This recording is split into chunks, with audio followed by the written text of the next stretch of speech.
नमस्कार दोस्तों, कैसे हैं आप सब। आशा करता हूं आप सभी सुखी व स्वस्थ होंगे। दोस्तों, आपको याद ही होगा कि राहुल गांधी कुछ दिनों पहले अमेरिका के दौरे पर गए थे। दोस्तों, राहुल गांधी ने वहां पर कई तरह के बयान दिए, कई तरह से सरकार की नीतियों के बारे में आलोचना की।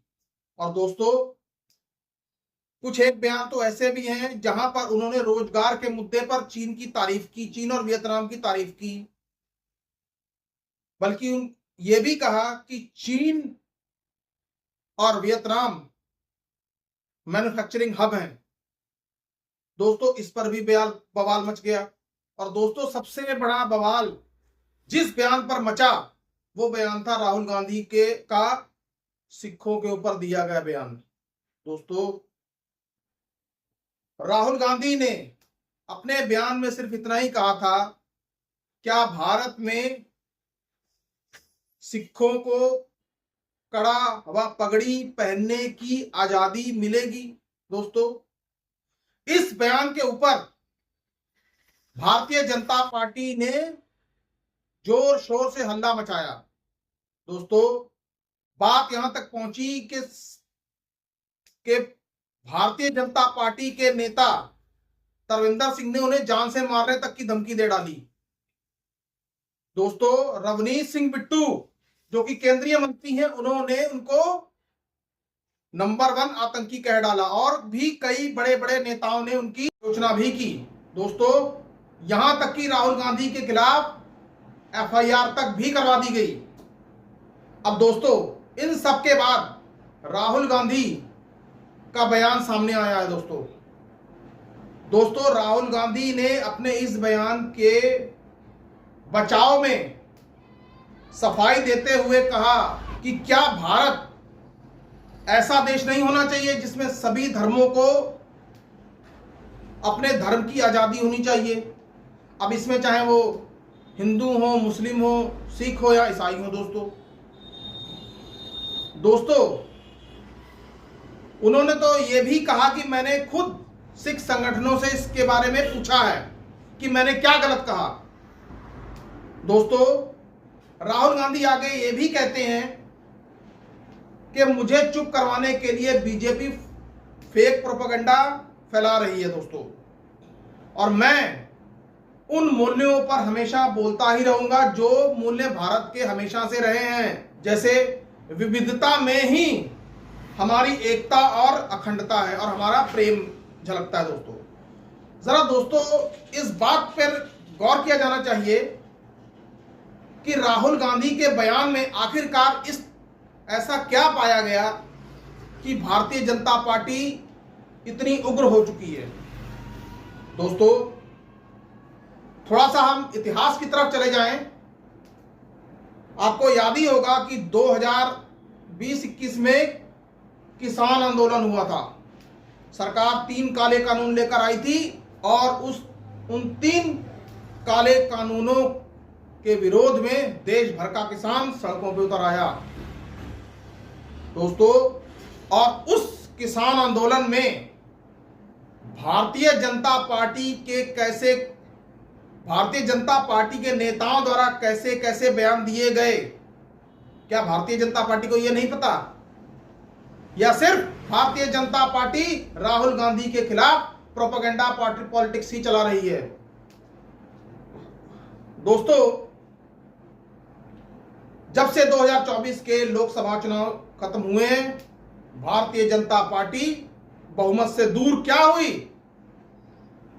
भारतीय जनता पार्टी का तो पहले तो कॉन्फिडेंस ही क्षीण हो गया। यह वही पार्टी थी जो पूर्ण बहुमत लाकर देश में एक तानाशाह के तरीके से राज करती थी।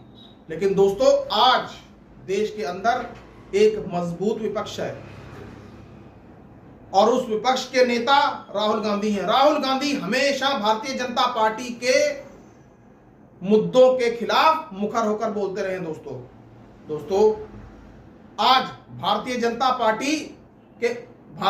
पार्टी राहुल गांधी के उस बयान को इस तरह से हवा दे रही है कि जैसे राहुल गांधी ने कोई सिख विरोधी बयान दे दिया हो। दोस्तों, ये भारत देश है, यहां पर सभी धर्म के लोग रहते हैं, चाहे वो हिंदू हो, मुस्लिम हो, सिख हो, ईसाई हो। दोस्तों, मैं सबसे पहले आपसे यह पूछना चाहता हूं कि यदि राहुल गांधी का बयान सिख विरोधी था, तो जरा याद कीजिए, संसद के बजट सत्र में राहुल गांधी ने श्री गुरु नानक देव जी की फोटो संसद में क्यों दिखाई? उनके आदर्शों पर चलने की बात क्यों कही? यह क्यों कहा कि श्री गुरु नानक देव जी का हाथ हमें आशीर्वाद प्रदान कर रहा है, और वो ये बता रहा है कि डरो मत, डराओ मत। दोस्तों, ऐसा व्यक्ति जो संसद में श्री गुरु नानक देव जी की फोटो उठाकर श्री गुरु नानक देव जी के वाक्यों को कोट कर रहा हो, क्या वो सिख विरोधी बयान दे सकता है? जी नहीं दोस्तों। सारी propaganda politics Bharatiya Janata party द्वारा ही रची गई है दोस्तों, राहुल गांधी आजकल भारतीय जनता पार्टी के हर नकारात्मक एजेंडे को तार तार करते आ रहे हैं, चाहे वो संसद में लाए गए बिल्स ही क्यों ना हो। कोई भी बिल अभी तक पास नहीं हो पाया। भारतीय जनता पार्टी को तो यह सूझ ही नहीं रहा कि राहुल गांधी का तोड़ क्या ढूंढा जाए। लेकिन दोस्तों, ऐसे बयानों को तोड़ मरोड़ कर सिख संगठनों में रोष फैलाने की भाजपा के प्रचार तंत्र की यह कोशिश, दोस्तों, अब यह तो सिख संगठनों को स्वयं ही तय करना है कि राहुल गांधी ने कौन सा ऐसा गलत बयान दे दिया दोस्तों। लेकिन दोस्तों, अब मैं आइए आपको थोड़ा सा पीछे लिए चलता हूं। दोस्तों, 2020-21 में किसान आंदोलन हुआ, और किसान आंदोलन के दौरान लाखों किसान सड़कों पर उतर आए, और दोस्तों, ज्यादातर किसान हमारे पंजाब और हरियाणा नॉर्दर्न साइड के थे। और दोस्तों, आपको शायद यह बताने की जरूरत नहीं कि किसान आंदोलन में ज्यादा किस कम्युनिटी के लोग थे। दोस्तों, किसान आंदोलन के ऊपर सबसे पहली अभद्र टिप्पणी कंगना रणावत ने की। कंगना रणावत ने उन्हें न जाने क्या क्या कह दिया। और दोस्तों, भी हाल ही का ताजा बयान है, मैडम कंगना रणावत ये कह रही थी कि किसान आंदोलन में लाशें लटकी हुई थी, रेप हो रहे थे। अब तो क्या ये बयान एक शर्मसार कर देने वाला बयान नहीं है? क्या ये बयान एक कम्युनिटी के खिलाफ दिया गया बयान नहीं है? दोस्तों, कंगना रणावत पहले भी विवादित बयान दे चुकी हैं। याद करिए वो 100 रुपए वाला बयान, जिसमें उन्होंने ये कहा था कि किसान आंदोलन में महिलाएं 100 रुपए लेकर बैठी हुई हैं। दोस्तों, तब भारतीय जनता पार्टी को नहीं दिखाई देता कि कंगना रणावत कैसा बयान दे रही हैं। हरियाणा के एग्रीकल्चर मिनिस्टर जेपी दलाल, उन्होंने भी सिखों के खिलाफ, किसान आंदोलन के खिलाफ बहुत ही शर्मनाक बयान दिया। केंद्रीय मंत्री राव साहब दानवे, उन्होंने तो यहां तक कह दिया कि अब इस किसान आंदोलन में चीन और पाकिस्तान भी शामिल हो गया है, और इस किसान आंदोलन में खालिस्तान और आतंकवाद का भी दाग लगा है। दोस्तों, जरा देखिए दोस्तों, किसान आंदोलन में बैठा कौन है, और दोस्तों आप उनको क्या कह के संबोधित कर रहे हैं। दोस्तों, किसान सरकार के बनाए हुए काले कानूनों के खिलाफ लड़ रहे हैं, आप उन्हें खालिस्तानी और आतंकवादी कह रहे हैं। दोस्तों, क्या यह बयान शर्मनाक नहीं है? जरा मैं भाजपा से यह पूछना चाहता हूं कि भारतीय जनता पार्टी ने इस पर क्या एक्शन लिया।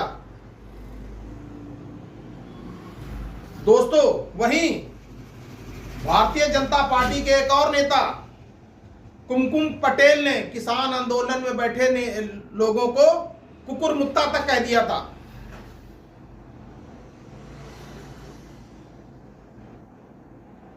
एक और बयान, भारतीय जनता पार्टी के शीर्ष नेतृत्व के नेता पीयूष गोयल भी ये बयान दे चुके हैं कि अब इस आंदोलन में राष्ट्र विरोधी गतिविधियां हैं।